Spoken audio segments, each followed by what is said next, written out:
да бъда на регата, отколкото да плавам круиз.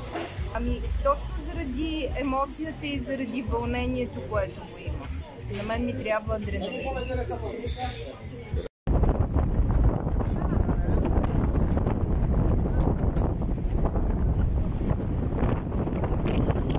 Мога да кажа също голям екшен, голям адреналин и много емоция. Затова дойдох, не очаквах да е толкова тежко физически, няма да лъжа. Тук там имах 2-3 крампи, ама те минават бързо. За мен в един момент ми стана трудно, когато малко недоспиването по-скоро.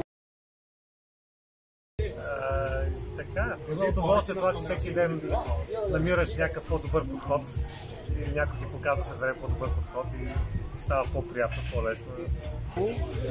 Малко трудно с новата терминология и новия пост, на който бях, който като новобранец не съм бил преди него, но благодарение на всички около мене, които ми помагаха през цялото време, мисля, че горе-долу успях да се справя и в крайна сметка си тръгвам, чувствам се доста добре вече на този пост.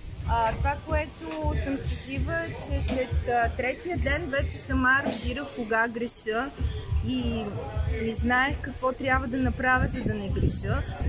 Продължавах да греша, разбира се, ама мисля, че по-малко. А пък най-трудно ми беше това, че не съм плавала при такъв вятър и при такава вълна. Едното е много лежерно и спокойно, докато тук има дисциплина, има правила, има много екшен на старта, има стягане на екипажа, има различно време,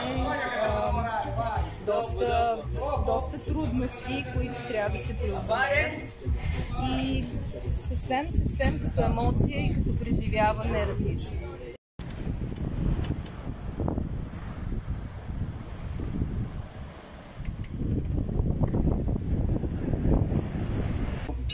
Припомних си какво е духа на съревнованието и на състезанията.